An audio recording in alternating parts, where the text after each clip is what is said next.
Hello friends, आज हम करेंगे क्लास 9 एनसीईआरटी मैथ के चैप्टर 8 जो कि है क्वाड्रिलेटरल की थ्योरम 8.3 को। अपनी लास्ट वीडियो में हमने थ्योरम 8.2 को कंप्लीट कर लिया था और अगर किसी ने वो वीडियो नहीं देखी तो उसका लिंक हमने डिस्क्रिप्शन बॉक्स में डाला हुआ, आप देख सकते हैं। तो करते हैं शुरू। थ्योरम 8.3 क्या है? If each pair of opposite sides of quadrilateral is equal then it is a parallelogram. तो क्या स्टेटमेंट है? कहता है कि अगर हमारे पास एक क्वाड्रिलेटरल में अपोजिट साइड इक्वल हों, ठीक है, मतलब पेयर ऑफ अपोजिट साइड्स, मतलब पेयर कैसे, जैसे ये और ये, एक पेयर ये हो गया अपोजिट साइड्स का और दूसरा ये हो गया, तो ये बोला होगा कि ये आपस में क्या है, इक्वल है, ये मुझे गिवन है। Then it is a parallelogram, ये मुझे प्रूव करना है।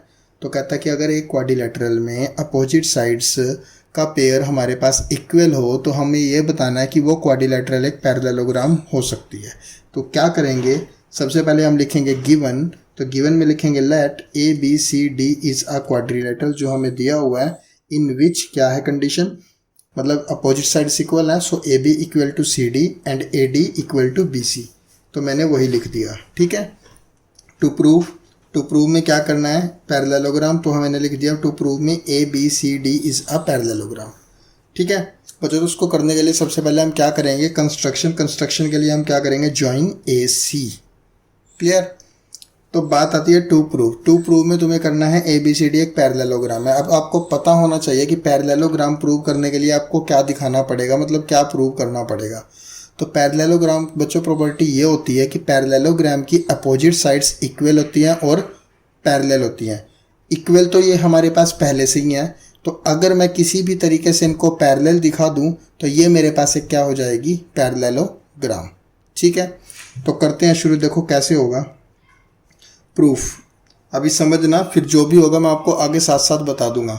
तो प्रूफ के लिए बच्चों मैं यहाँ क्या कर रहा हूँ, ये दो ट्रायंगल जो मेरी, एक ये है और एक ये है, मैं इन दोनों को ले रहा हूँ, ठीक है।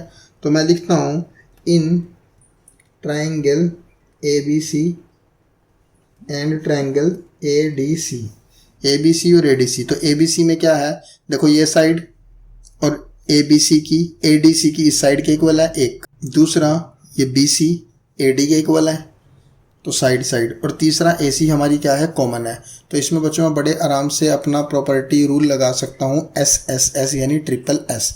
तो उससे ये मेरी दोनों ट्रायंगल्स क्या हो जाएंगी, कॉन्ग्रुएंट।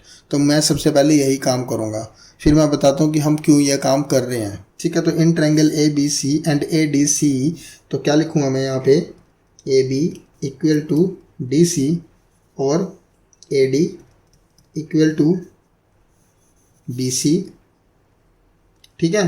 यहाँ इसका रीज़न क्या दोगे, ये भी गिवन है, ये भी गिवन है, क्लियर। और तीसरा ए सी, तो ए सी इज इक्वल टू ए सी, तो दैट इज कॉमन।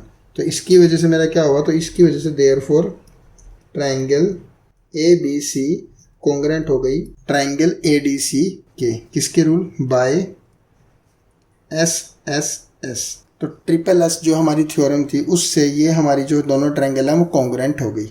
अब मैंने ये कॉन्ग्रुएंट की क्यों है, तो क्या करेंगे हम, तो देखो मुझे ये दोनों लाइंस या ये दोनों लाइंस पैरेलल दिखानी है, तो मैं क्या करूँगा, तो मैं सबसे पहले, जैसे ये दोनों लाइंस हैं और ये समझो कि एक ये लाइन इनको कट कर रही है, तो मैं अगर ये वाला एंगल यानी ये वाला एंगल इस एंगल के इक्वल दिखा दूँ और बाद में ये वाला एंगल अगर मैं इस वाले एंगल के इक्वल दिखा दूँ, ठीक है, तो क्या हो जाएगा, इसकी वजह से मैं ये बोल सकता हूँ कि अल्टरनेट जो मेरे एंगल हैं तो वो क्या है, इक्वल। और इक्वल कैसे होंगे, वो यहाँ से होंगे, क्योंकि इन दोनों ट्रायंगल्स को मैंने कॉन्ग्रुएंट प्रूव कर दिया।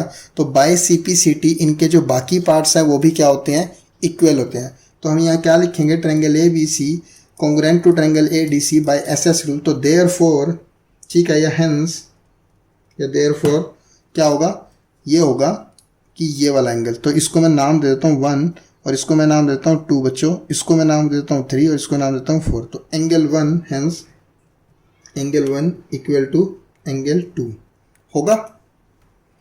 1 और 2 इक्वल होंगे क्योंकि by C P C T same, and angle 3 equal to angle 4, ठीक है। तो ये भी होंगे, तो मैं क्या लिखूँगा यहाँ पे बच्चों, बाय CPCT, इसका मतलब आपको पता होगा corresponding part of congruent triangle. तो अगर मतलब किसी ट्रायंगल में कोई तीन चीज़ें इक्वल होती हैं तो वो बाकी जो तीन चीज़ें होती हैं, क्योंकि तीन साइड्स होती हैं और तीन एंगल होते हैं, तो जो बाकी की भी तीन चीज़ें होती हैं वो भी अपने आप क्या हो जाती हैं, इक्वल हो जाती हैं। तो वही चीज़ हमने यूज किया। तो अब देखो, अब मेरा इसको इक्वल करने का पर्पज़ क्या है। तो अब आएंगे हम अपने मेन क्वेश्चन पे, जो हमसे मतलब हमें जो प्रूव करना है। तो इसको मैंने क्यों इक्वल कर, मतलब यहाँ पे मैंने इन दोनों को इक्वल क्यों लिखा, ये तो आ गया बाय CPCT। अब देखना बच्चों, अब क्या है कि ये हमारी दो लाइंस हैं, ठीक है, पैरेलल नहीं है मुझे नहीं पता, और इन दो लाइंस को एक ट्रांसवर्सल कट कर रही है, ठीक है। और ये वाला एंगल और ये वाला एंगल क्या है, इक्वल है। और आपको दिख रहा है ये इक्वल होने के साथ साथ ये दोनों एंगल किस तरीके के हैं, अल्टरनेट एंगल्स भी हैं, ठीक।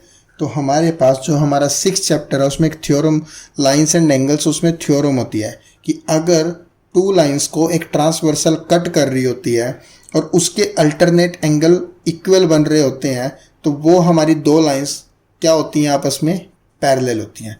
तो बस मुझे वो यहाँ पे वही चीज़ यूज़ करनी है।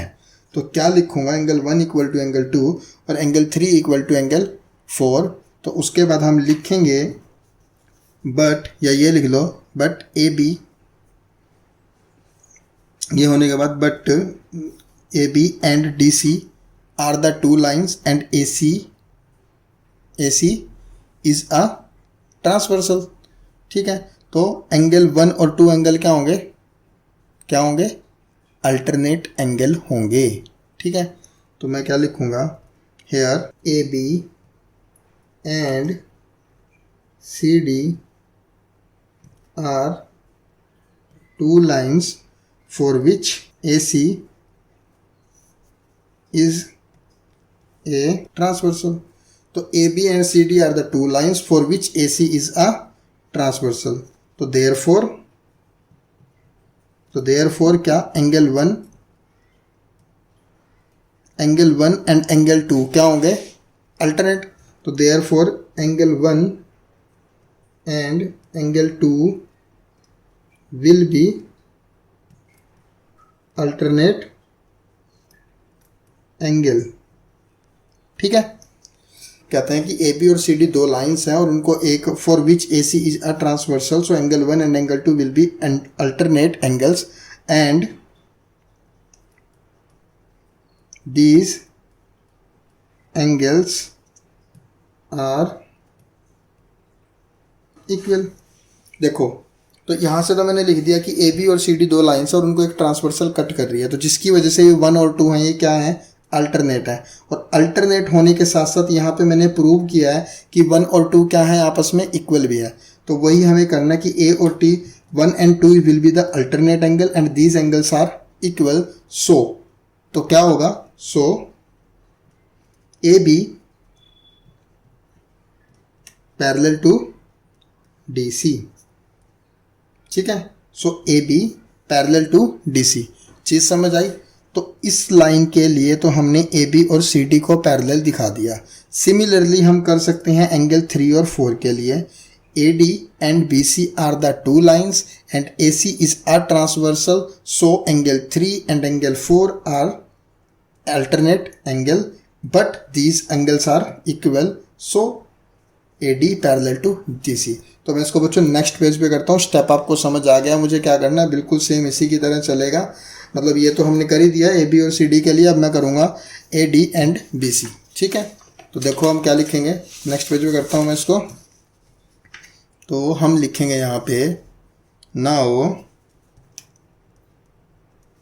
AD and BC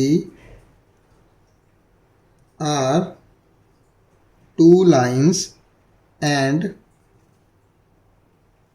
AC is a transversal. AD and BC are the two lines and AC is a transversal. So angle 3, क्योंकि ये लाइन BC और AD की बात कर रहे हैं, सो एंगल 4 और एंगल 3।